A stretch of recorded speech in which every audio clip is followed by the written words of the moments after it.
What's good, y'all? Welcome to Knicks and Ish. And today's topics will be the Knicks training camp signings and should Carmelo Anthony's jersey be retired and where does he rank amongst the Knicks greats? Where my guy Fras at? Fras, I need you to do what you do, Playboy. Somebody hit the intro. Where is it? Ew, this is nasty.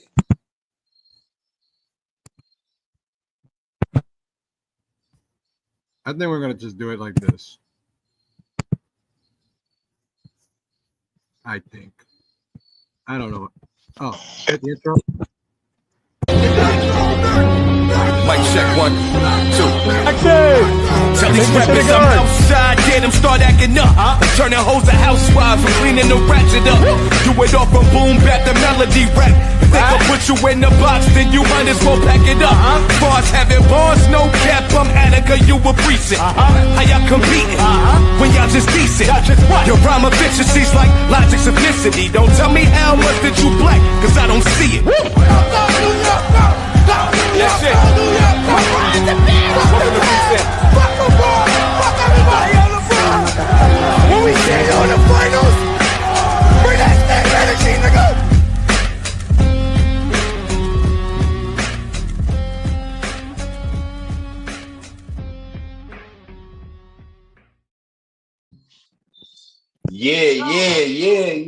Yeah. Live and direct on your YouTube screen once again. It is your favorite Knicks and Ish panel. Y'all already know the vibe. I am the one and only Parlay Lord, aka Fras Tax, here in the building with the rest of the Knicks and Ish panel. Tonight we have the one and only Knickerbocker Ave is in the building. Shout out to my good brother. And of course, the one and only host of the show. He is a Spark Plug. Yes, he is. Our beloved host, the one and only T-Time, is in the building. Shout out to my brothers. Shout out Anna and Kev who are not here tonight. You know, I always got to big up my panel. And before we get into anything, let's see who's in the comments real quick. 2 seconds. My guy Matty Smooth is in the building. Matty Smooth in the building. Yes, sir. Top of the evening. And who else? Yeah, that's Matty Smooth is the only one talking right now. Hey, it's all good. Go ahead. Pull up. You know what I mean? Yeah, my bad. I don't know what happened in the intro. I just got booted out the stage. That was crazy. I had to kind of like jump into this and had to like press buttons that I have never pressed before. Bear with us. I'm pretty new at this producer director role kind of deal, so we're working on it. Shout out to everybody who are joining us. Whether you're joining us on YouTube, on Facebook, on Instagram, wherever you are, thank you so very much. Welcome to Knicks and Ish. We got some stuff to talk about, huh, fellas? Yeah. But before we do that, you know the vibes. Shout out to everybody that's here. If you're here, make sure you press that like button. Sharing is always caring.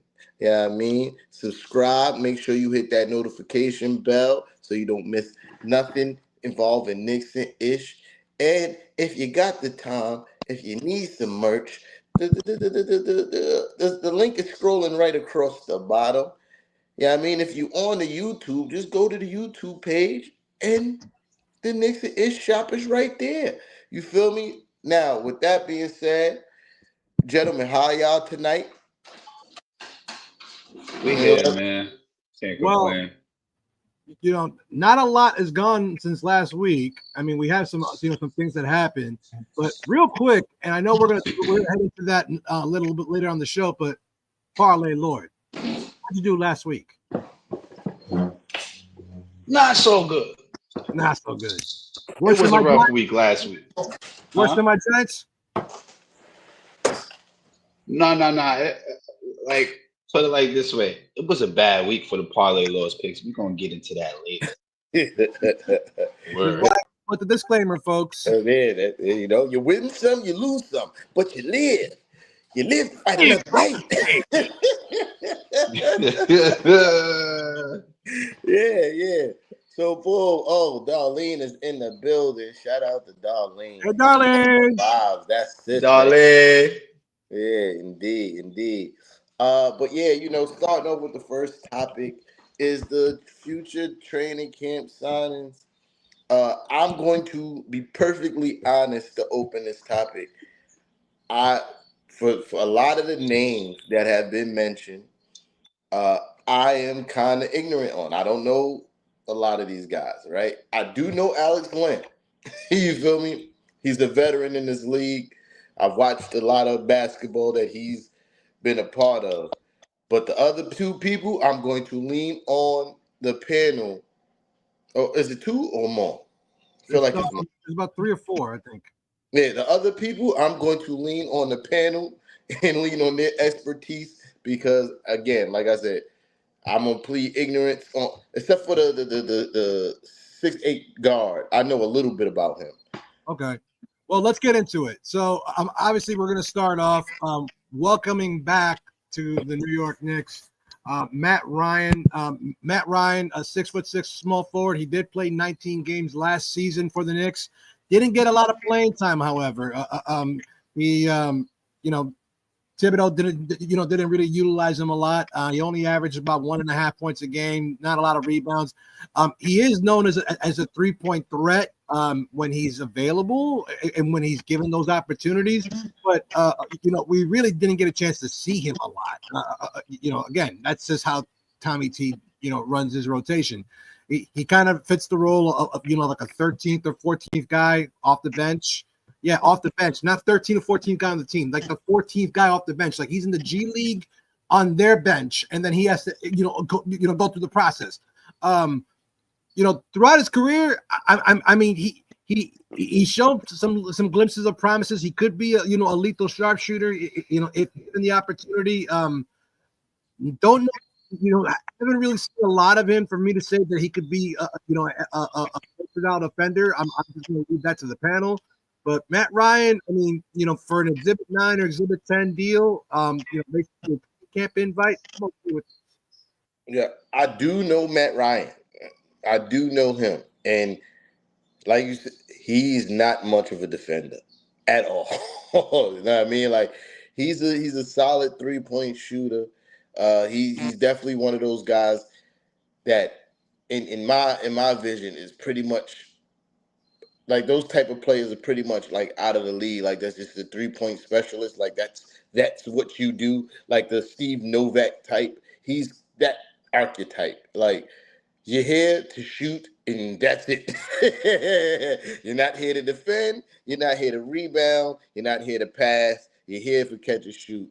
And I just think the reason why he ain't get a lot of playing time, aside from the fact that Coach Tommy T didn't play him because his rotations are short. It's just the fact that he's not much of a defender or he doesn't do much of anything else great outside of shooting a 3-pointer.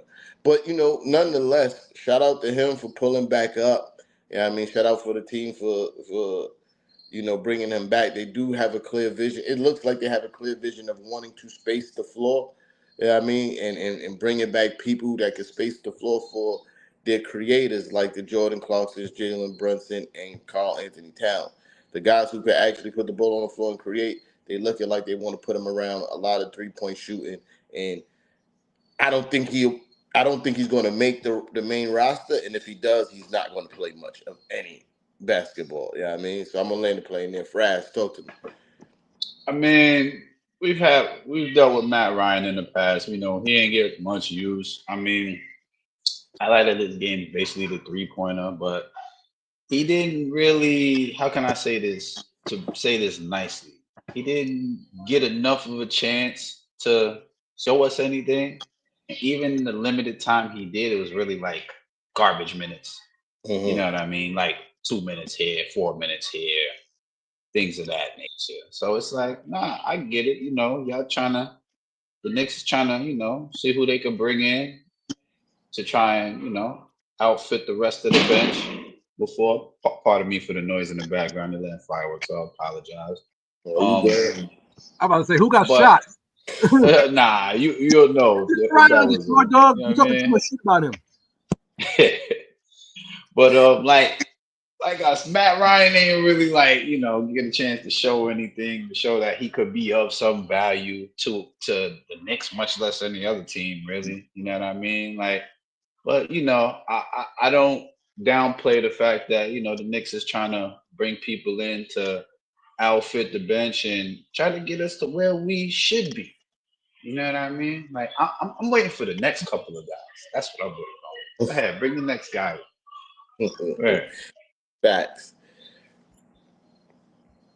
T-Time did bring him up just a minute ago. Let's bring him up. The big man, Alex Len, 7 feet, 12 NBA seasons. This is going to be a guy that if the Knicks make a trade to make up, more roster spots and salary cap relief, I think this guy is almost a shoo-in to be either a backup to a backup, if not to beat Ariel Hukporti for the backup center position. This is a guy that he showcased a lot last season, especially last year he played for the Lakers. He did pretty well for the 10 games that he did. 2.2 points, 3.1 rebounds. He shoots at 45% from the clip. He's an okay. 3-point shooting is not really his thing, but he can hit it. But let's just put it like this. Anything right now is a little bit of an upgrade from Mitchell Robinson, who has not shown an effective game in 8 years. So at this point, Alex Len would be somewhat of a very huge upgrade, in my opinion, at the center position, especially in the backup center position, given with Mitchell Robinson's injury history and everything. He should be something. He should be somebody that could make the team if we had more roster availability. Okay. I mean, I agree with like the injury thing, and if he was able to make the team, I think he's a very serviceable backup. Yeah, I mean, is not somebody that I would want like starting on my team. He's somebody I wouldn't mind being the backup to the backup. Like he's a solid defender. He has a very limited offensive game, but he does what you want a prototypical 7-foot center to do. He's gonna get you some rebounds. He could do some rolling to the basket. Like you're never gonna give him the basketball and go, "Hey, get me a bucket."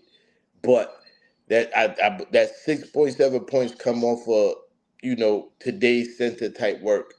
Roll to the basket, get offensive rebounds, give me putbacks. That's pretty much it. Yeah, I mean, and he don't really take a lot of 3-pointers. Yeah, I mean, so you see on the graphic that he shot 32% from the 3-point range. Like, don't get too hype on that because he don't really shoot a lot of those. You feel me? Like, that's not really a major part of his game, but he can step out and knock him down from time to time. So the graphic that just went up, that's his career average? No, the first one was with the That's with the Kings. Lakers. Wait, was the first one with the Kings or his career numbers? Yeah, that's his All career together. numbers. Okay, That's his career okay. numbers. So that the other, like with the The Lakers, other he one didn't was the really play. Lakers. Yeah, the Lakers, he didn't really play much. Yeah, I mean, there's only 10 games, small sample size. But if he happens to find his way on the roster, I, me personally, I hope he don't take Hug Purdy's minutes. I think Hug Purdy has a greater upside than what Alex Len has. We already know who Alex Len is. We've seen it for 12 seasons. And again, not a bad player. As a backup to the backup, I'm very comfortable with that. Just knowing Mitchell Robinson's injury history and what the NBA is. If this is the guy that you could put in substitute, if God forbid someone gets hurt, I'm comfortable with that. Shout out to Alex Len. Welcome to the Knicks. Fras, talk to me. Well, from what I know with Alex Len, he's had similar roles playing backup center. I know he played for Sacramento for a minute. He was backing up Sabonis. You know, he used to be the guy who will come in for Sabonis and, you know, he'll play a certain amount of minutes because Mike Brown actually knows this guy. If we talking about correlations to the current Knicks team, Mike Brown is very familiar with him because he had him on the squad on the Kings before they traded him to the Lakers because of the fact that I guess they didn't find him serviceable enough, and that's when they brought in Valanciunas over in the Kings in that midseason trade from Washington. But I'm saying that to say Mike Brown has familiarity with this guy, and I already could see what role he could have if he does end up being part of the roster. Cat's going to the 4, ladies and gentlemen. If this guy makes it, I mean, I already have a feeling Cat's going to the 4, but if this guy makes the team, I have a definite fact that Cat is going to be playing a lot of 4 this season because I have an idea of what Mike Brown is going to do already. And he's already showing that by bringing in another center. He's starting to focus on, okay, I need offense from the center. I need to get Cat at 4. I kind of see him leaning to that already.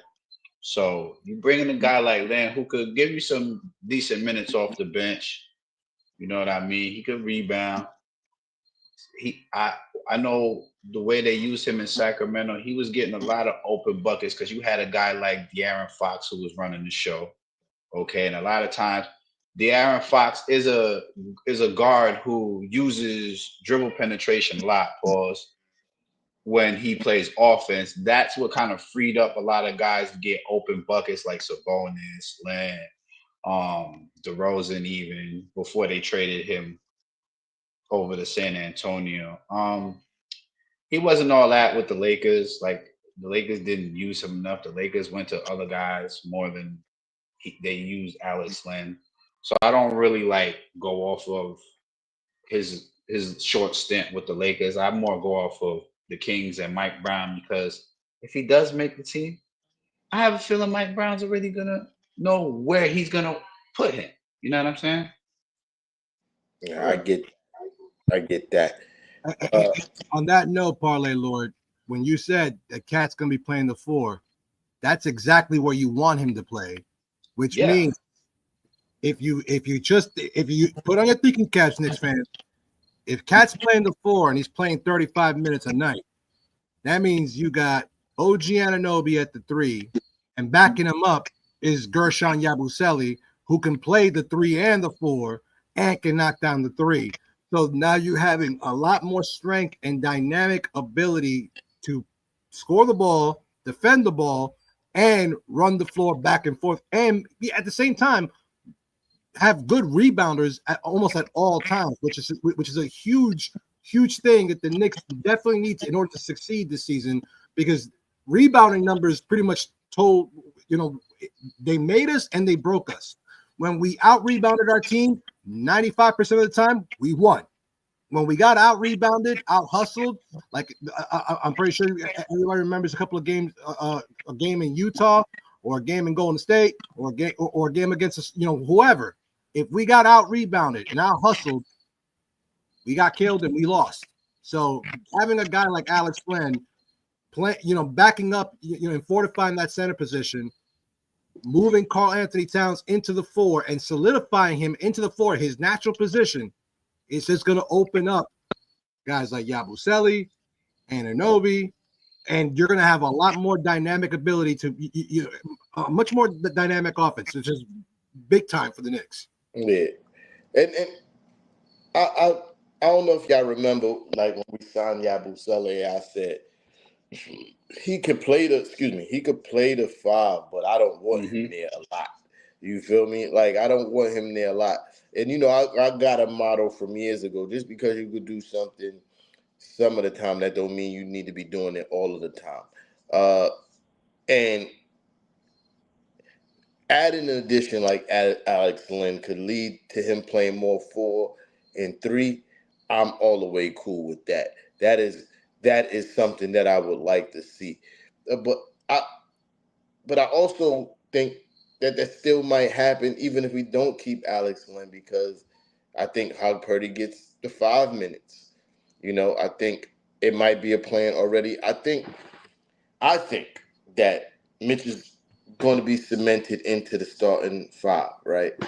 And then you got Hog Purdy to back him up, and Yabusele is going to be the four, and it's four small ball five, right? Like that's the beauty of having somebody like Yabusele is because sometimes you might have to revert to small ball, and you can have a center like Yabusele who's able to hold his ground at the five. But again, that's not something that we want to see all the time. But we'll see if he makes it.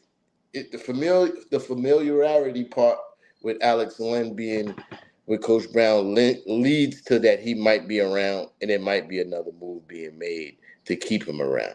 You know what I mean? But yeah, I'm gonna land the plane there. Who else we got? We got Tosan Iwo. I'm probably butchering his name. Yeah. Last season he did play with the Brooklyn Nets. He did pretty okay, pretty serviceable. Played 28 games and averaged 9.5 points. He had a couple of 20-point and a couple of double doubles and triple doubles last season for Brooklyn. I didn't watch a lot of Brooklyn games, but I did remember hearing his name. Versatile wing guy, who can also rebound the ball. This is just another insurance policy, for the wing position. Since it seems like we're really focusing on a specific type of player. 6'6" to 6'8", 6'9", versatile long wing who can score the rock, who can defend, who can run up and down the floor, who can run an offense, and and doesn't need to play a lot of minutes. He didn't play a heavy load in Brooklyn. However, he did, with the minutes he did get, he was able to put the ball in the hole. He did shoot the three-pointer at a fairly, marginal clip at about, just under 32%. And, this is a guy that, I don't expect him to play a lot of minutes, even if he made the team. I actually don't even think he will make the team, but this is a guy that could definitely be serviceable, going forward. And if he ends up fighting and beating somebody out for the roster spot, I mean, more power to him. I mean, this kid looks hungry. He looks like he's ready to basically graduate from that, that JV team in Brooklyn to the varsity team at Madison Square Garden. I'm gonna be very short with this because, like I said, I don't know much about the guy. I did peek in on a few Nets games last year. I did see him play very little bit. You asked me, wasn't impressed. And I'm looking at his numbers and I'm like, 28 games, you almost average 10 points a game. Then my mind immediately reverts to that team was ass. Yeah, I mean, so like they say bad players look good on bad teams. You know what I mean? Like, and that's the vibe I'm getting. Because I did see him actually play basketball and I'm like, yo, this team's horrible, and he was on the court. like so. And again, he was on a bad team, and he's shooting 42% from the field, almost 30% from 3-point range. That's not something that's eye catching to me. You feel me? Like, I agree with Knickerbocker that he's probably not going to make the team. But it's nice that the Knicks is giving a Make-A-Wish kid a shot. Yeah, I mean, appreciate it. Yeah, I mean, Fras, talk to me. Listen, there's a couple of, I ain't gonna lie, I know there was a couple of games where this guy got some minutes because Brooklyn didn't have a lot of players playing in their lineup after the trades and everything. And he actually had a couple of double-digit games for Brooklyn. I'm not saying I watched all of them games, but there was a couple of games that I did see him have double-digit games in. Like, he was getting the playing time, because it was playing other guys. They're like, where they was at in the season. It was like they wasn't making the playoffs anyway, so they was just playing their guys. But one thing I did mention about this Knicks training camp, Leon Rose is fostering competition. What I mean by that is he's making guys earn a spot. This is what I like to see from Leon Rose. Why? Because now you're going to really see you can really get an idea of what guys are made of going into the season from a couple of these games. And it's going to be down to the last preseason game to see who makes the final cut. I like the fact that Leon Rose is making guys compete. I like that because now you're going to get to see some of these things that we haven't seen from these guys on other teams because they're going to put it all on the line so they can make the roster. That's what I like to see as a player. You know what I mean? Because it's going to give us an idea of what these guys can do and if they do fit in for us to move forward and round out the rest of the bench. Yeah. I mean, it really does look like Leon is definitely trying to harbor that competition. He's trying to get that fire out of the current players on the roster. If you look at the roster 1 through 15 as it currently is, or 1 through 18 or 19 or 20, I lose count as to how many players we have on either permanent deals or guaranteed deals or Exhibit 10-9 or partway or two-way deals.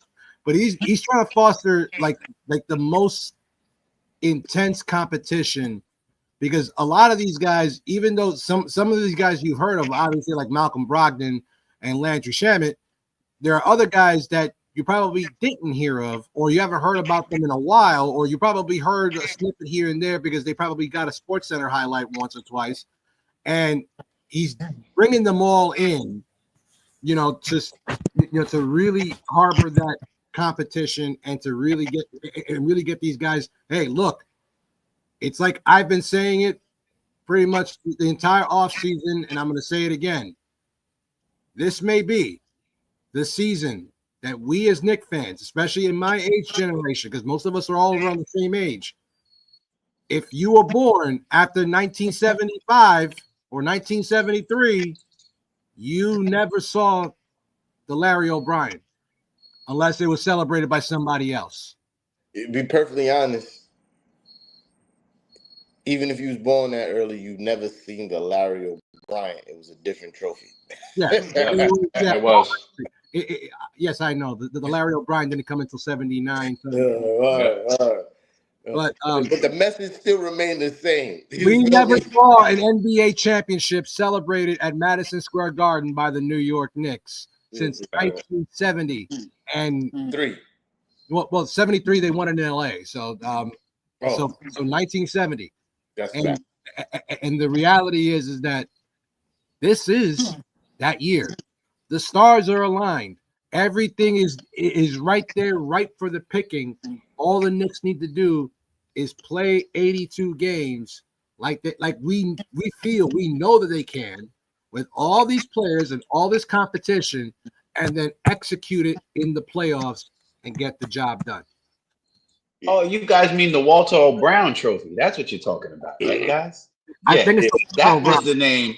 That's the name of the trophy before Larry O'Brien. I believe somewhere around 47, something like that. Something like that. About 47. Yeah, 47, I think it was. That was the Walter Brown thing, but it was bronze. Yeah. And they kind of treated it back then. They treated it almost like they still do the Stanley Cup, where they just kept on moving the trophy from place to place. Yeah. That's facts. Yeah. But we'll see who's the next guy. So the last guy we have here is Dink Pate, a name that some of us are familiar with because obviously Dink Pate was on our summer league team.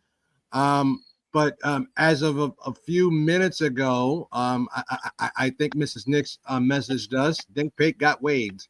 He got signed and he got waived. And I think this is kind of a situation where Leon is trying to sign guys and keep them, rostered in some way, shape, or form, so that way he can then still maneuver them and keep them under, in the fold. So, but real quick on Dink Pate, 6'8" guard, can play the wing.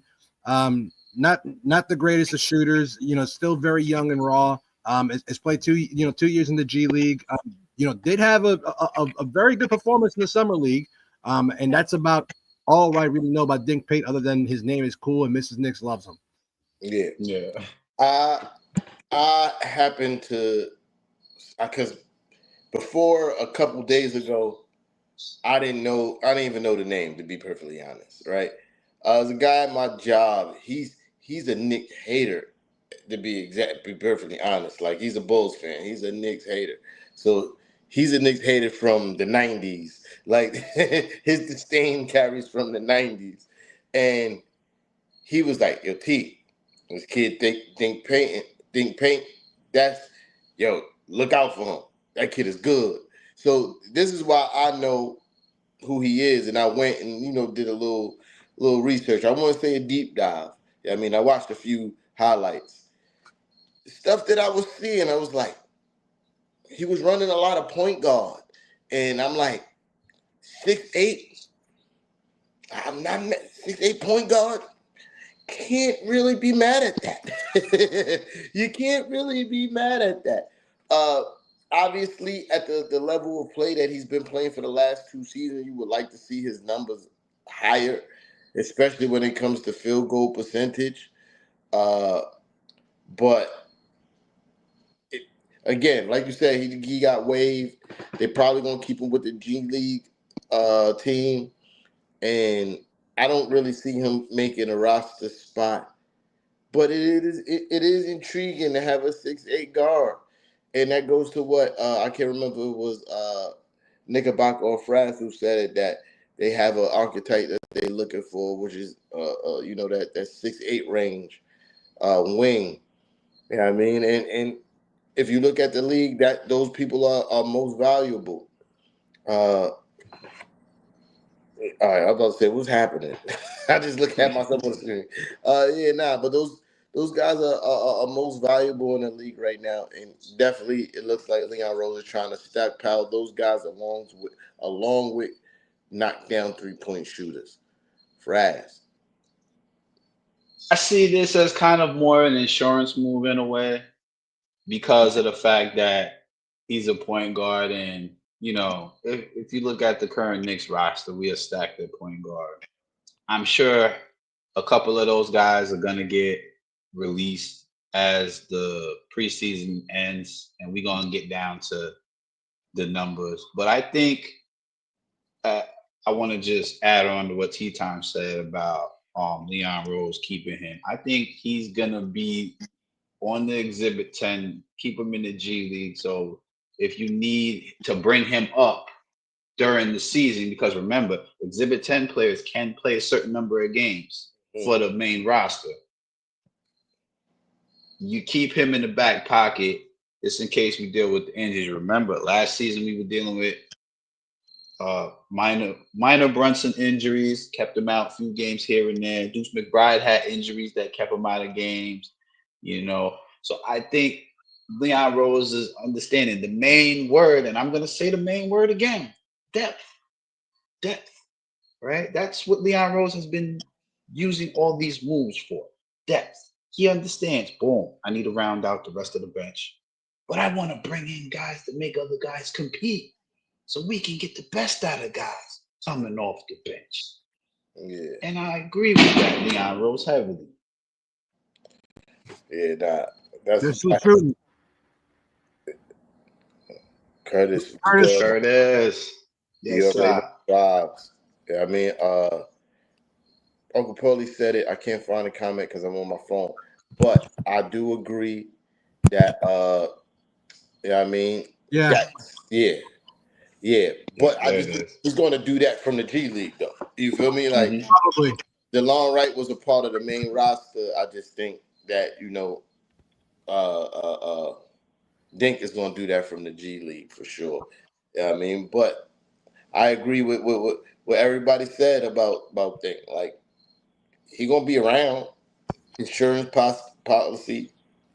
It's like, listen, if you on a team, you walk in the gym and a 6'8" guard comes in, and you like, gotta watch my back. Because even if I might be better than him. His physical attributes I gotta watch my back. especially since a lot of these guys are still conditioned from the Tom Thibodeau days. If he can defend, he can play. And I mean, pay attention to how the Knicks get out the gate the first 10, 15 games of the season. if they start to lack a little bit on the defensive end, don't be surprised if you start seeing Dick Pate and other guys, that we thought we're gonna make the team. All of a sudden, they're dressing, and we're like, "What happened?" So this is why I don't think, like I think we're going to start good. I think our record is going to be phenomenal because if you even look at a lot of the games that we lost last year, it's because of the way that we started games, right? It's because of the way we started the games, and when you know how we didn't run practices, it was like guys was learning what to do On the job. Yeah, it's like, okay, oh, this is what they meant. You feel me? This is what they meant. Versus them going in to already have practicing whatever the schemes are, like in live action in the practice. You know what I mean? In the practice. The walkthroughs is one thing, but actually doing it like full speed is something different. Burning that. Oh, I thought Fras was about to say something, but yeah. No, he's giving me flashbacks. But I agree with you though, Knickerbocker. Like if we do get off to a bad start, you can definitely. I think you probably start seeing some of the guys that we wasn't going to play get a little bit of PT. You know what I mean? It's a long season, so That's a fact. and if there's one thing about Mike Brown that we do know, he holds cats accountable, and he will get in somebody's face, and if you're not responding, you won't be here. Mm-hmm. Ain't nothing wrong with healthy competition for sure, especially when you're trying to win a championship. And we like Knickerbocker has been saying over the last few shows, this is the year of destiny. It's the year of destiny. All right, so boom, I guess that's it. That's it for the training camp signings, right? Yeah, but I do want to make sure that everybody who is in the comments and who are all watching us on wherever you're watching us, please be sure to like and subscribe. Make sure you click on that bell icon to you get notifications. Therefore, you will not miss a single thing of Knicks and Ish anytime that we're on. You'll get the alert saying Knicks is on. You can jump onto the comments, and if at any point you want to jump in, you want to debate us, you don't agree with something that we're saying, we're not that hard to find. So comment up there. I'm outside. outside. I'm on Twitter. I'm on Facebook. I'm on Instagram. I'm on Threads. I mean, I'm not that hard to find. And if you agree with me, but you don't agree with my co-panelists here, let me know, and I will bring it on to the next show. No matter what, I have no qualms about it. I'm that accessible. Yeah, absolutely. Just one thing real quick. Knickerbocker, always remember this line. Sharing is caring. That is the Knicks way over. Sharing is caring. Because if you like what you're watching, why wouldn't other people like what you're watching? Makes sense, don't it? That's it. Makes sense, don't it? Yeah, So, fellas, let's jump into the next topic because we did touch on it last week a little bit, but there's been the rumblings now. It's rumbling around Madison Square Garden. And that is it that time for Melo's jersey to be hanging in the rafters, baby? Should number 7 be hanging in them rafters, right? And then this is a double-parted topic. So it's not only should his number be hanging in the rafters, this begs the question, where does he rank amongst the all-time great Knicks? Well, it's funny you asked that question because we did some investigating, didn't we? We did. We sure did. Well, we didn't do it. Knickerbocker Half did it. You know I had to. My knack for finding like information that validates what we're saying is crazy because obviously we know what Carmelo Anthony is. I mean, you guys all know the stats, but obviously, without a shadow of a doubt, Carmelo Anthony is a surefire Hall of Famer. He is a Hall of Famer, and he deserves to be a Hall of Famer. But now the question ranks is that his number is not retired at Madison Square Garden. It's retired in Syracuse. Number 15 is hanging currently in Syracuse. But where does Melo lie in terms of Knick legend? So let's just go over really quick.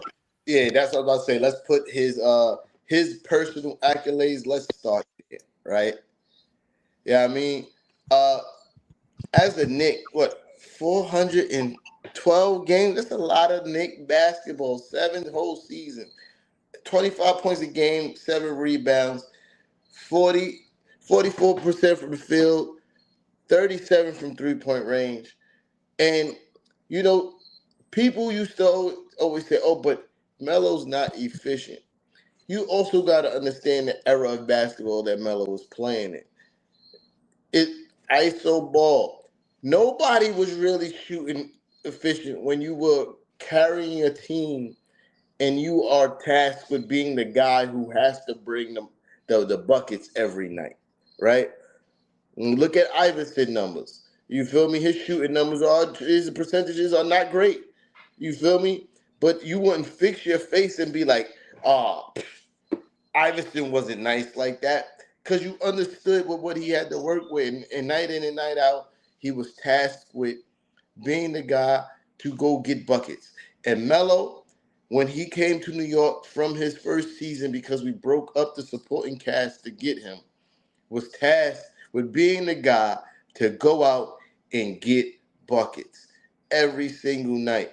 And when you add that to the fact that he's the has the most points in a single game ever as a New York Knick.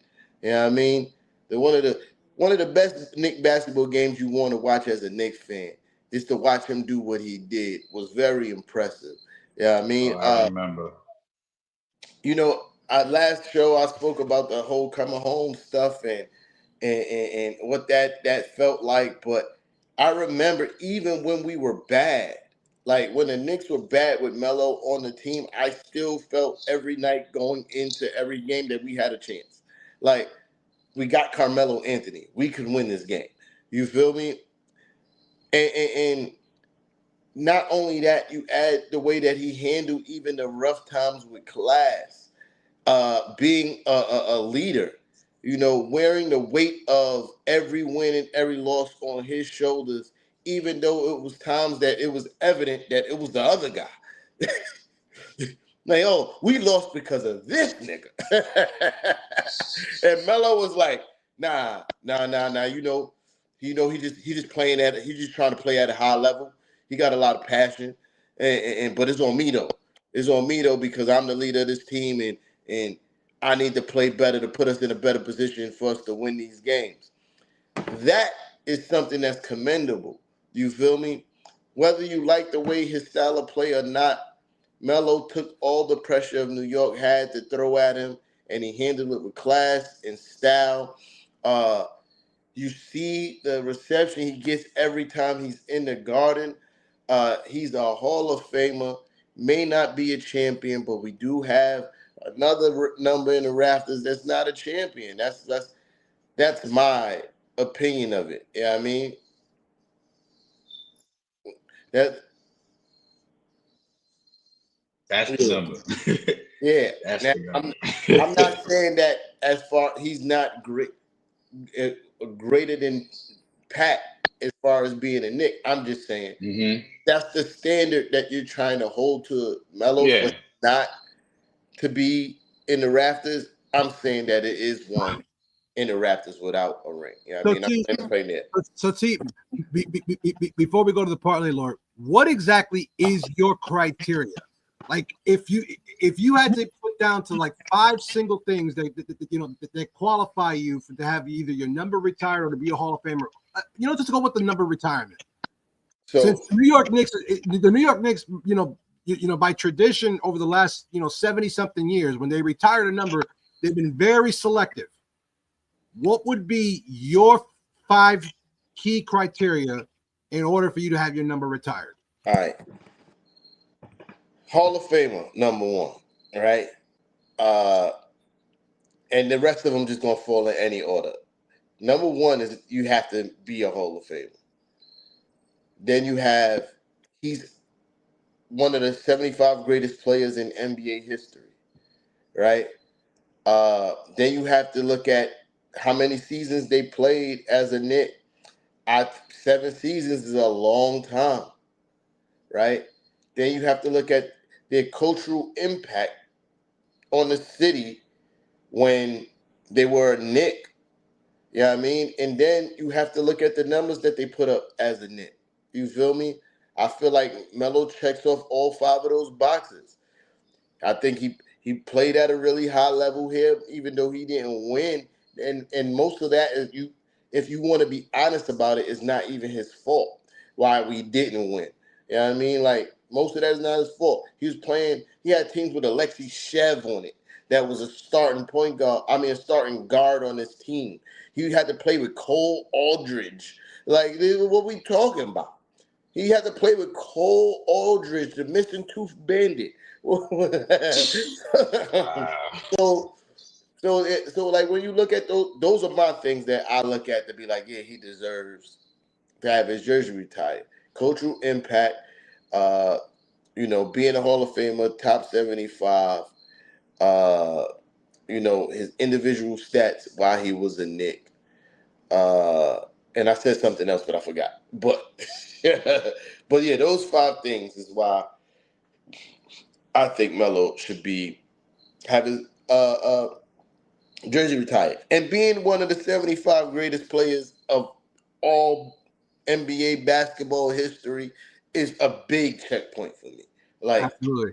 a big checkpoint for me. But yeah, I'll land the plane there. Parlay Lloyd, talk to me. Now, if we're talking about impact in the time that they played in New York, Melo is definitely at the top of the list. Definitely in the top 5. Do I think he ranks higher than some of the other Knicks greats? Not necessarily. I mean, you can't deny some of our greats. You can't deny Willis Reed. You can't deny Walt. You can't deny who's the other guy I'm thinking of? Pat? Who it is? Well, no. Pat's there. Pat's definitely there. But I'm thinking, The Busher? what's his name? No. It was Willis. Earl Pearl. Yeah, there you go. Pearl. I have to put Earl there because not only does the Pearl follow Knicks ish, the Pearl helped make the Knicks the Knicks. Like I'm saying. But back to my point. Go ahead. I'm sorry, Tita. I'm sorry to interject, right? Uh-oh. I'm sorry to interject. No disrespect to Earl of Pearl, champion. You know what I mean? For sure. But I got Melo ahead of him. Blasphemy! Listen. That is Black Jesus you are talking about, bro. It is Black Jesus. But what I will say this as well. The team that Earl of Pearl was playing on with the Knicks was stacked. Yeah. Yes, I can give him that. Yes, it was. When he came to the Knicks in 72, and I'm pretty sure if my buddy, the Godfather, or even Dom came on, they would just like, yeah, when he came, the team was already set. They was just missing that one piece, and he took them from here to fuck up there. Yeah. I'm just saying, Melo didn't have the same type of team success, but that's why I got him just above. I think Melo is just better. Like as far as individually, my fault, Fras. I didn't mean to cut you off. Nah, that's good. I kind of like that. It's good that people get some different views on things. You know what I mean? But that's another thing too. As far as I'm concerned, you know what I mean? As far as I'm concerned, I do put Melo up there in my top 5 because it goes for me more for the impact that he made in his time. And even though Melo may not have taken us as far as some of our other greats, like and the guys who brought us to the 73 ring, he still held New York down. He is a New Yorker. He's from Red Hook, Brooklyn. All right. He is a New Yorker. So who better to bring in and understand how to play in New York than a New York? All right. This is true. And I'm gonna say it like this. I definitely put Melo in the top 5, but I don't put Melo above Pat. And here's why. Here's why on mine. Rank the 5 for me. Huh? Rank the 5. Oh, you want me to give you the 5? All right, I'll give you the 5. The 5 go like this. No order. because I don't really have an order. I can't give you an order, but I can tell you who's my 5. Willis, Walt. For me, this is for me, so don't feel like this is for everybody. I'm not being fair. This is just the parlay look, right? Willis, Walt, what's his name? The Pearl. That's for me. Pat and Melo. That's my 5. Right? I can live with that. I can live with that top 5. I can definitely live with that top 5.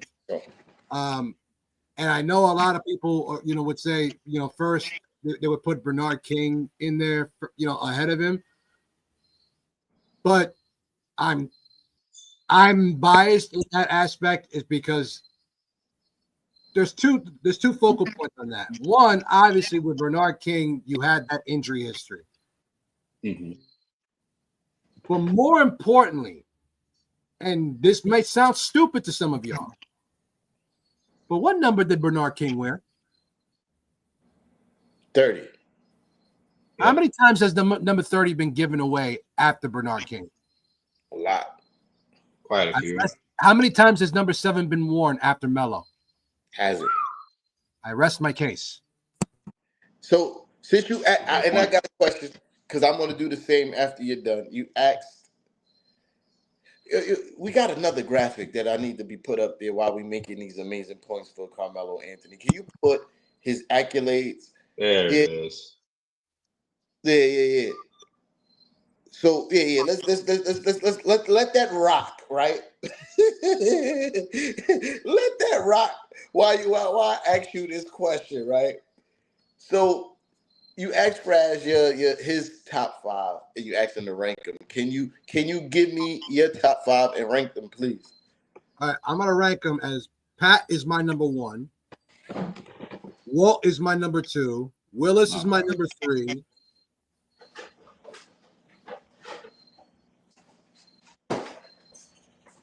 I got to go Earl the Pearl number 4 and then Melo number 5. Mine's is exactly like Fras.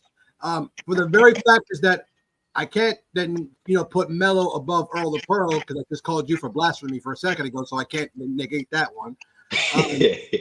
But more importantly, like I've heard a lot of different, commentary from older Knicks fans who were around during that time.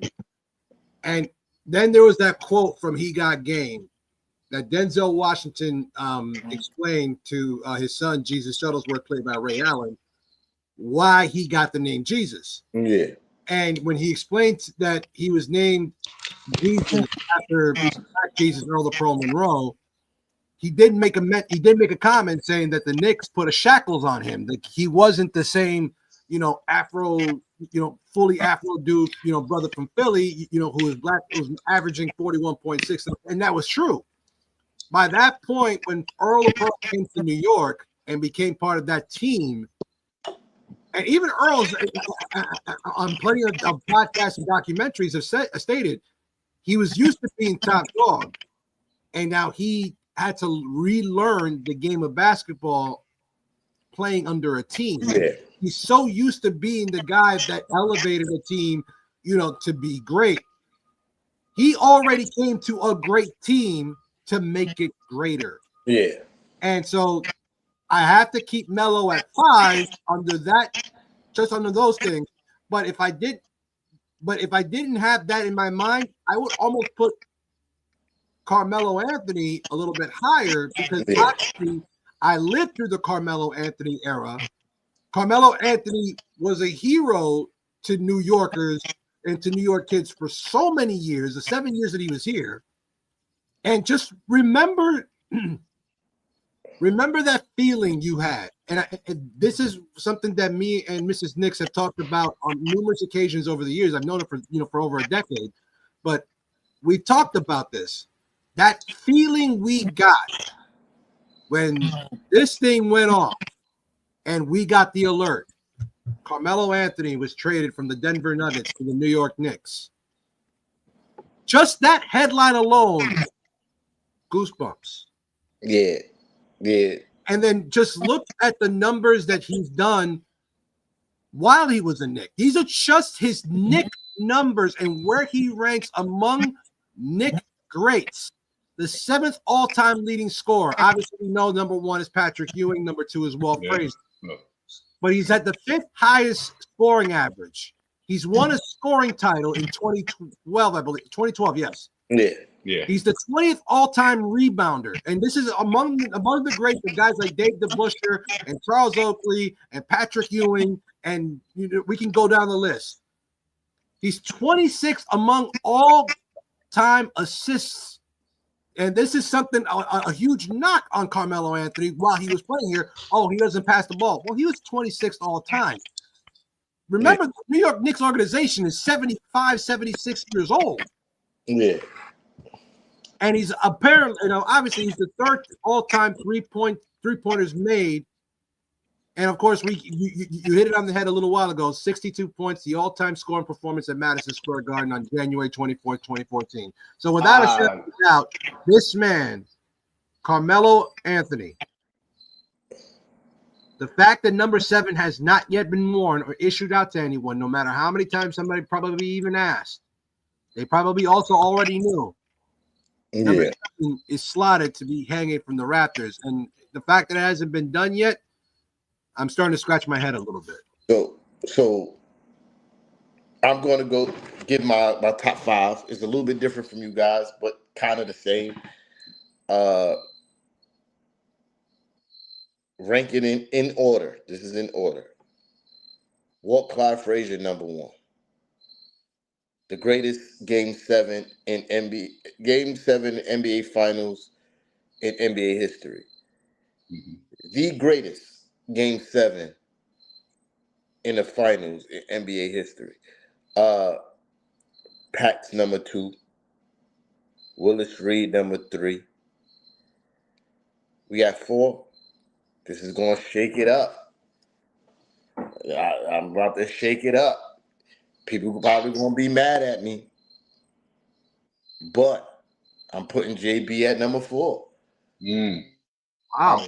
I'm putting Jalen Brunson at number 4, and I'm giving Carmelo Anthony number 5. Wow. That sounds like an impact 5. I don't have a problem with that. I don't have a problem with that. I don't have a problem with that. I'm just kind of like, if you really think about it, there are a lot of kids right now who are shaking their heads like, absolutely. So here's why JB's number 4, right? Again, no knock to Earl of Pearl. Love Earl of Pearl. Shout out to Earl of Pearl for following Knicks Issue on Twitter. Wait, can I say the line for you real quick? I think I'm gonna keep it short and sweet. All right. There you go. And Tea Time has said this before on the show. I don't know if y'all remember when Tea Time has said this particular line, but I do because, of course, I'm a Panda member. But Tea Time has said this line before: JB affects winning basketball. There you go. Fact. Like I said, no offense to Earl of Pearl. JB's there because of affecting winning basketball, essentially. Playoff performances mean a lot and they weigh heavy, right? Mm-hmm. I think we could all agree those performances weigh heavier than regular season performances, right? And what we've seen from JB in the 3 playoff runs that he's been here as a New York Knick is that he carries. You feel me? Like, he carries. He puts the team on his back, being super clutch. That is amazing. And then you talk about cultural impact. That is a big thing. You feel me? I think he's creating a whole new generation of Knicks fans. Like, the young, like, even though I hated it when KD said it, it was some truth to it. You know what I mean? When KD and Kyrie decided not to come here, being a Knicks fan was an LOL thing. If you a Knicks fan, silly you. You feel me? It's silly you for being a Knicks fan. Like, that was a thing. JB, with a little bit of prop up from Julius Randle. Always gotta give my guys some props. JB made it cool again to be a Knicks fan. You know what I mean? Like, when you go to the Garden, you are seeing a shit ton of a number 11 jerseys worn by young kids. Like, I'm not talking about the adults wearing it. I'm talking about when the kids are coming to the Garden. They got number 11 on. You feel me? And it was the same thing with Melo. You went there, the kids were wearing number 7. But the difference is what JB done in the playoffs. Like, listen, I've been a Knicks fan for quite some time. 39 years old. Yeah, I mean, I've been a Knicks fan for quite some time.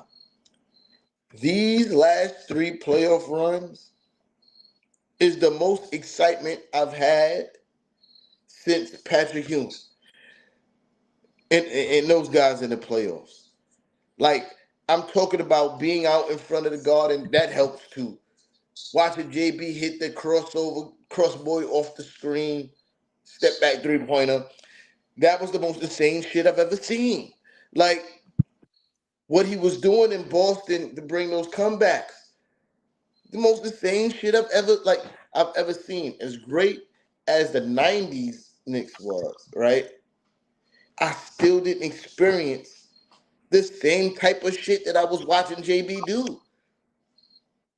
Pat was out there getting buckets for sure, putting the team on his back and carrying for sure. But the level of like, yo, we down 20, fourth quarter. We just go like we wasn't seeing that with Pat. The games were close. Pat edged us out to win a lot of those games, right? But JB was like, yo, we down 15 in the fourth quarter. Give me the rock. Give me the rock. That's why I got him in my top 5. Because as a Knicks fan in my tenure, I haven't seen what I've seen with JB in the past. You know what I mean?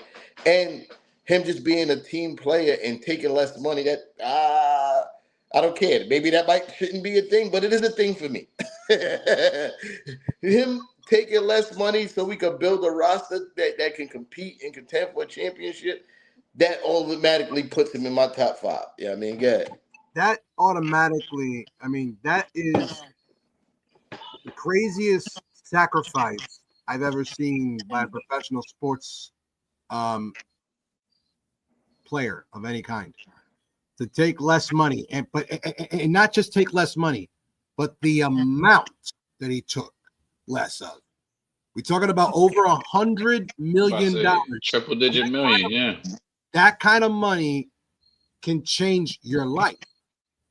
And this man decided that he was going to do whatever it took to not only etch his own name in history, but to change the outlook and change the perspective of how the rest of the nation and the rest of the world look at us, Knicks fans. Because what was the narrative for 30 years?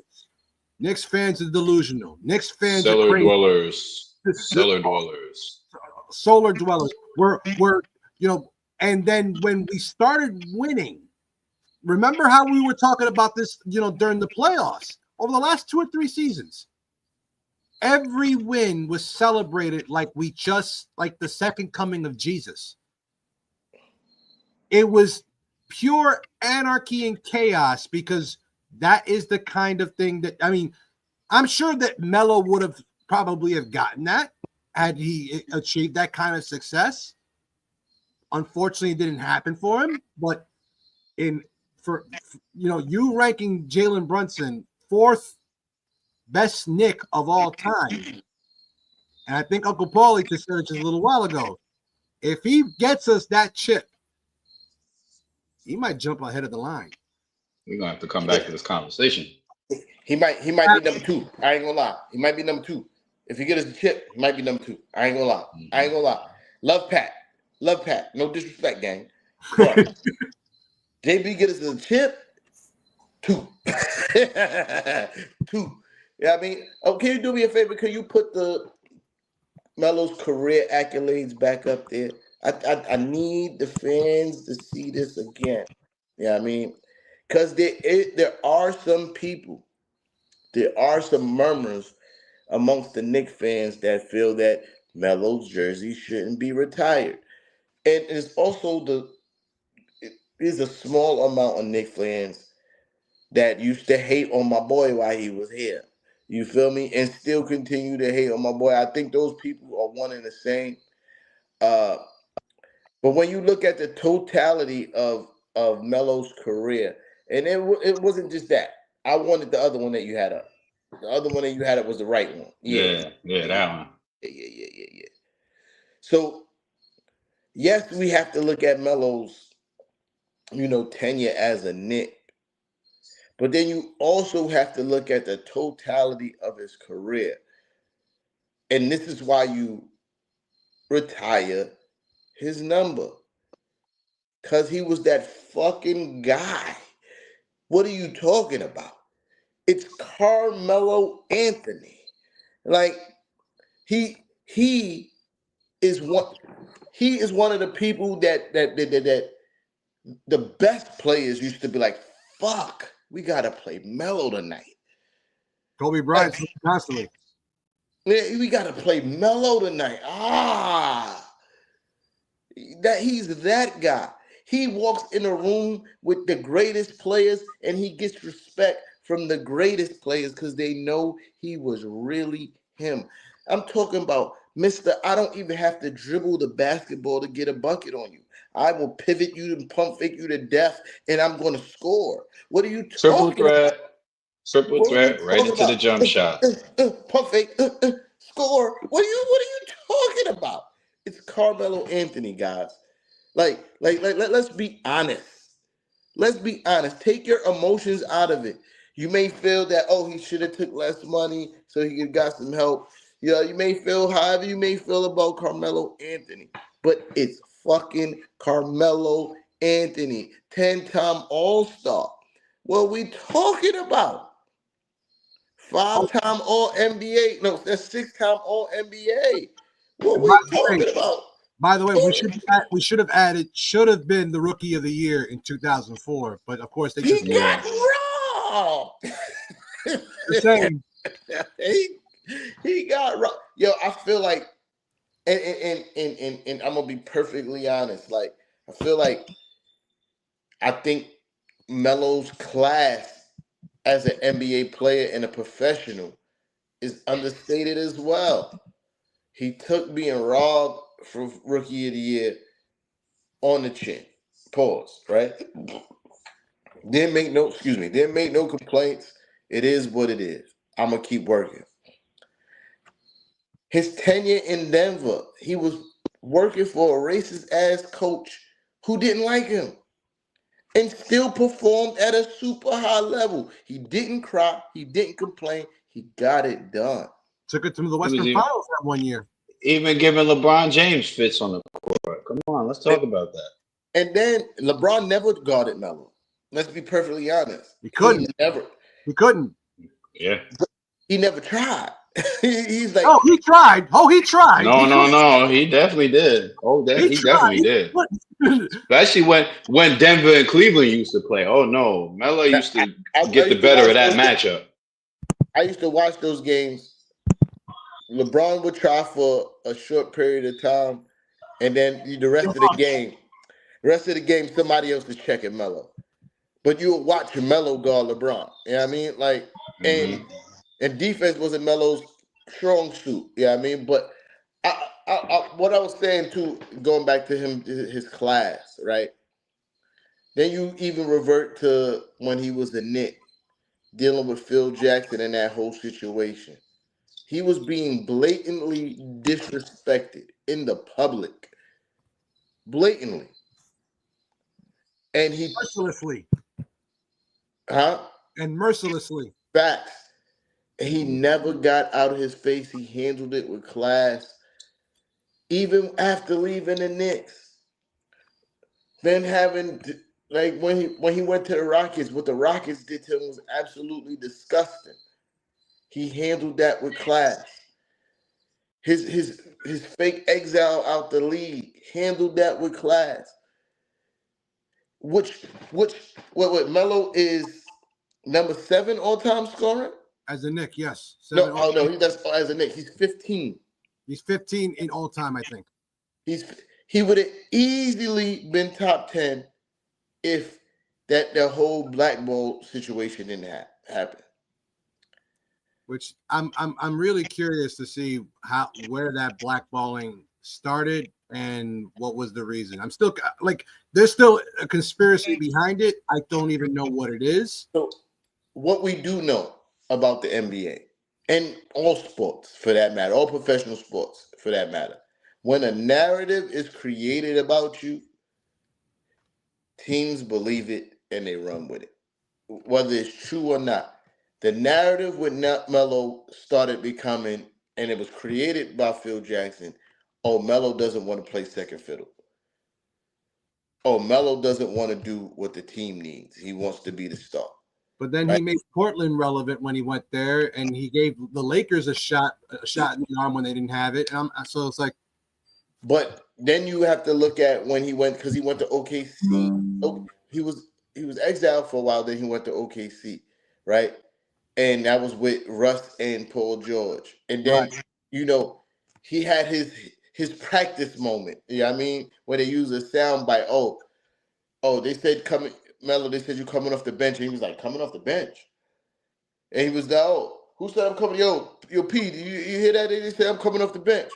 That was a sound bite now. When really, he was just saying that, like, nobody from the organization has ever spoken to me about coming off the bench. Like, Justice, relax, bro. And Melo said himself, if that was ever a conversation, that was a conversation to be had. Like, but nobody ever spoke to me about coming off the bench. When he got to Houston, he was like, all right, this is what it is. I'm going to get into my role.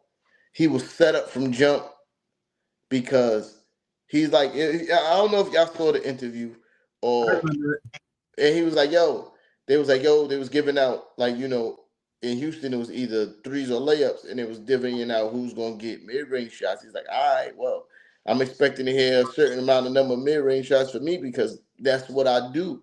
And it's like, yeah, Melo, we throw you a couple. And he's like, you brought me here to help the team, and you want me to play completely opposite of how I play. Like, and he did that. Before they cut him, he finally started to find his groove. He had 2 20-point games off the bench, and they cut him. You feel me? Like, Melo is my guy, number 7. I'm going to land the plane there because I'm being super long-winded. Number 7 needs to be in the rafters, point blank, period. Yeah, I mean, it's time. I think. Knickerbocker said something. Why hasn't it happened yet? Like I said, I think they was waiting for him to be a Hall of Famer. Yeah, I mean, I think they were waiting for him to be a Hall of Famer. Now that there's strong murmurs throughout, the Knicks organization in support of Melo's jersey being retired, I think in the year of destiny, Melo number gets retired. Yeah, I mean. Absolutely. So, ladies and gentlemen, are we ready for the picks? Mm-hmm. Parlay Lord. 1 second, please. Ladies and gentlemen, disclaimer, the following segment includes discussions about sports betting and gambling. This content is for entertainment and informational purposes only. We are not financial advisors, and nothing discussed should be considered betting advice or a guarantee of results. Gambling always carries a risk. Never wager more than you can afford to lose. If you lose to bet, please do so responsibly and know your limits. If you or someone you know is struggling with gambling, help is available in the United States. You can call or text the National Problem Gambling Helpline at 1-800-522-4700 for free and confidential support. You can also check in with the website, begambleaware.org. And with that being said, in layman's term, if you lose, don't fucking blame us, all right? Thank you. Thank you. Well, if I may take it away, fellas. Last week was a rough week for the Parlay Lord. I went 3-7 on my picks. So as of week 2, the Parlay Lord is at an even 500 at 10-10 on his picks. And this week, I think we gonna get over 500 this week with my picks. So here it comes. I'm gonna start with my money line picks for this week. I got 3 plays that I think y'all should take. First, I like Seattle over the New Orleans Saints. There's a lot of controversy with the starting quarterback in New Orleans. They got a couple of young guys playing quarterback in New Orleans. I like Seattle in that one. I think that Darnold helped Seattle win that game. Saints have struggled on offense. So I like Seattle over the Saints this week. Also, I have to go with the Green Bay Packers. Since acquiring Michael Parsons, their defense is looking very solid, especially against the run. They've made teams turn one-dimensional. They held the Lions to less than 20 points, where the Lions usually average more than 20 points a game in week 1. Last week, they defeated the Washington Commanders in pretty handily fashion. That defense made Washington pretty much one-dimensional. So I like the Packers over the Browns this week. And my last money line pick, I'm going to go with the Philadelphia Eagles over the Rams. The Rams offense is not all on the same page. They had a couple new additions. The Eagles is one of the more teams that have held continuity since last season, even though they did make some changes on the defensive end as well. So I'll go with the Eagles over the Rams to round out the money line picks. As far as my over-unders go, I'm looking at the Broncos Chargers. I like the under at 47.5. I think that's going to be a very defensive game. Both teams have pretty good defenses. I think that's going to be a defensive game. I think both teams score under 20 points. That's going to be a low scoring affair, in my opinion. The Pats at the Steelers. I like the under at 43.5. The Steelers defense now has taken over the reins as the number 1 defense in the NFL with the acquisition of Slay from the Eagles and a couple other guys they put on the line. Their defense is looking very stout right now. I don't see the Pats scoring more than 20 points in this game. I'm going to take the under at 43.5 for the Pats Steelers. And my last over-under is the Falcons at the Carolina Panthers. I like the over at 45.5. Both of these teams have given up some points over the first few games. I know the Falcons held Minnesota to under 10 last week, partially because of the JJ McCarthy injury, but I don't see them doing that against a quarterback who kind of knows the offense and Bryce Young. I think they're going to put up some points in that game, and I'm taking the over at 45.5 on the Falcons versus the Panthers game. And to round out my segment here on Knicks and Ish, I'm going to give you guys 4 touchdown scores. You don't got to take them all, or if you feel like taking them all, I suggest you round robin the parlay. I'm going to go with Mike Evans from Tampa Bay this week. He's been getting a lot of touches and looks from Baker Mayfield this season. I like Breece Hall to score a touchdown against that Buccaneers defense because the Jets do play the Buccaneers this week. I like Breece Hall to score a touchdown. Tampa Bay run defense is trash, to quote Bubba Dub Jr. I see Christian McCaffrey getting back in the end zone this week. I know last week he had a rough week. They keyed in on him and they took him out of the game. It was the simple fact that Brock Purdy was injured, George Kittle was injured. But McCaffrey he basically makes that offense run. So you can't really rule McCaffrey out in any instance. As long as he's playing, he's always viable to be a touchdown scorer. And my last pick for touchdown scores this week, Jonathan Taylor for the Indianapolis Colts.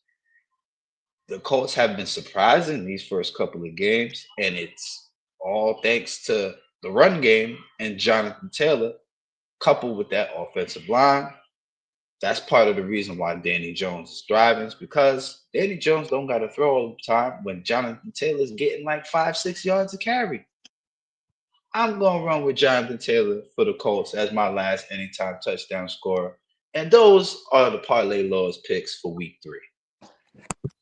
And I T-time picks, nah. Now for real though, last time I checked, who Dallas is playing? I'm not sure this. But I know the over-under is at 49 and a half. I'm taking the over. Dallas defense is ass. Obviously, you saw what the Giants did to them. Yeah, I think that game is going over. And it was another one. And I forgot. I'm surprised you didn't give Parlay Lord. I'm surprised you didn't give Malik Neighbors a touchdown against the Chiefs on Sunday. But and whoever the Bengals is playing,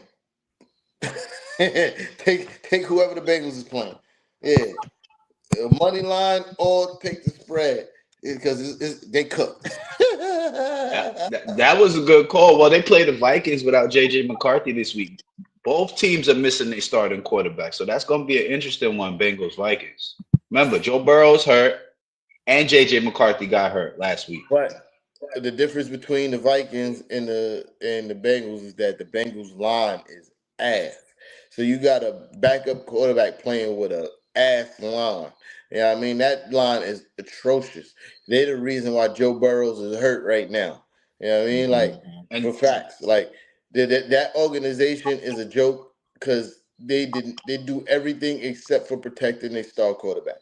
Like you have Joe fucking Burrow, protect him.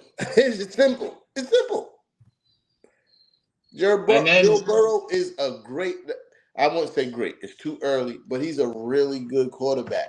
And you do everything except for get him protection. It's ridiculous, but. And just to add on to that, the Vikings also have a top 5 defense in the league. So you know what I mean? That's just gonna be that's an over game right there. Really look at it. That is true. I think that's going under. Whatever the line is, that's going under. You think under for the Bengals game? Okay. Yeah. Because they got a top 5 defense. Bengals don't even have their starting quarterback, and like you said, the Vikings don't have their starting quarterback. I don't see much scoring happen during that game. I ain't gonna try to predict this shit because I'm I listen to you guys when it comes to that. But listen, hold on, Angel. Let me say this: even the Parlay Lord has bad weeks, so why would you even feel the kind of way? But history shouldn't feel the kind of way. History has shown that you can have an off week, and then after the off week, you're gonna have a massive one, and then another massive one. And I mean, it is still 17 weeks in the NFL. We're only 2 weeks. Well, you know, the Parlay Lord has had those kind of weeks. I ain't gonna lie, I don't even make my money in football. I make my money in overseas hockey. Don't judge me. You're gonna have to teach me that one day. Listen. Again, remember, this is not financial advice. This is not financial advice whatsoever, y'all. Simple. I bet the over and unders in total goals after the second quarter. Yeah, I mean, it's not a lot of money, but it's if you stay disciplined and don't get greedy. Like it's been times I ran up like $200, $300 in a day. Steady profit. $200, $300 in a day, just constantly on the whatchamacallit, overseas hockey. You feel me? Like right. Switzerland League about to start back up. It's about to be my time to shine. You know what I mean? you know it's crazy that you mentioned that. Hey, I'm gonna give y'all. I've actually hit a parlay on KBO. If y'all don't know what KBO is the Korean Baseball League. I actually hit a 6-piece on KBO. Believe it or not. I got a friend who he bets the Korean Baseball League. I got a friend who bets the Korean Baseball League. It's crazy. You know what? I'm gonna money lines, man. I'm gonna hit some of my neighbors, and I'm gonna start learning how to freaking put some money lines on cricket. And fuck that. So, and there's another thing I wanted to say about betting overseas hockey, right? So I wait to the second quarter. I see what the score is, right?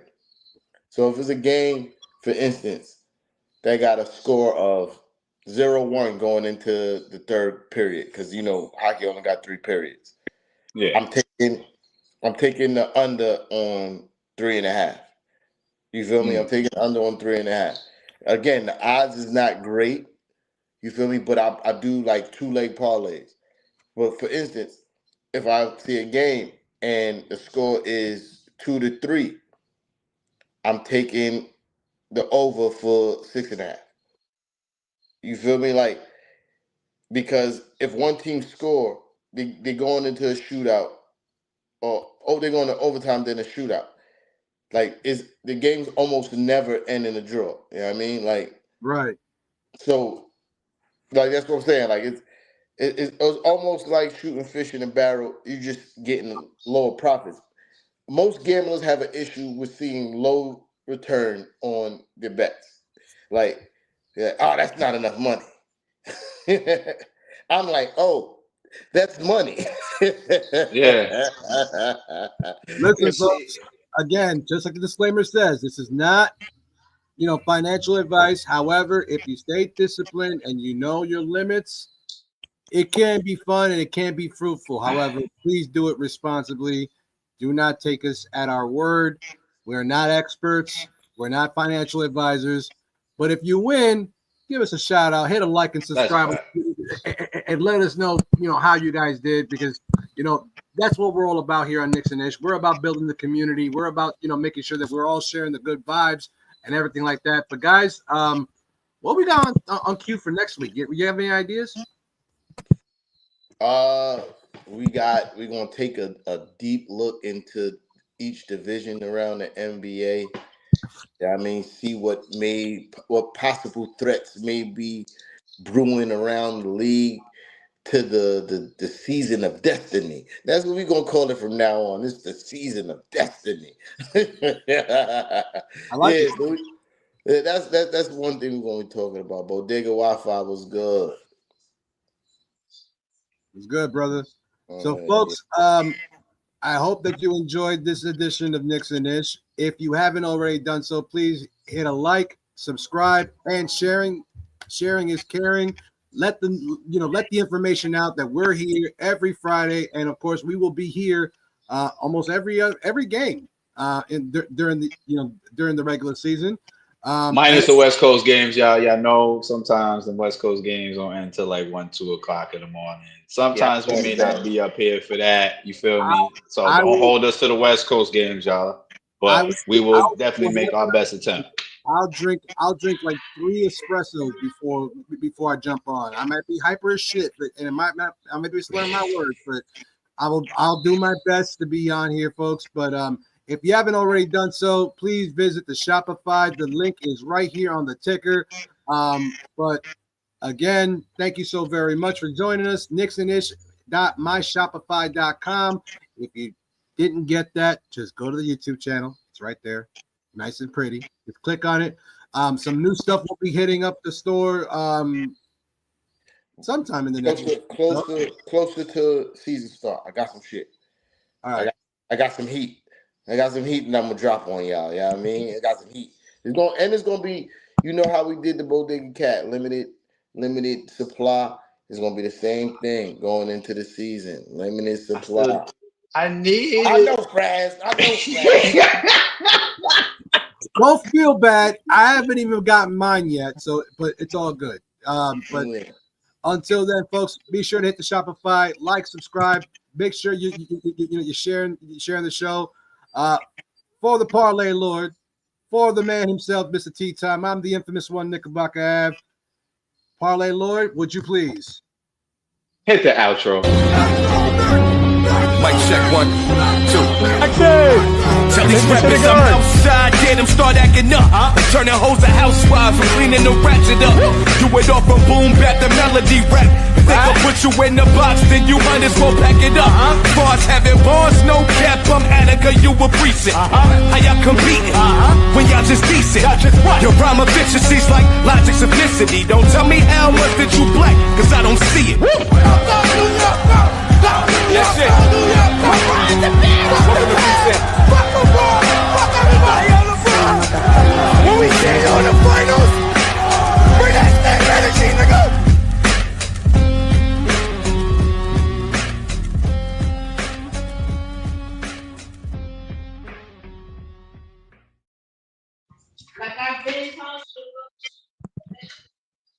Yeah, good shit, y'all. Mic check 1, 2. Tell these rappers I'm outside, get them start acting up. Turning hoes to housewives and cleaning the ratchet up. Do it all from boom.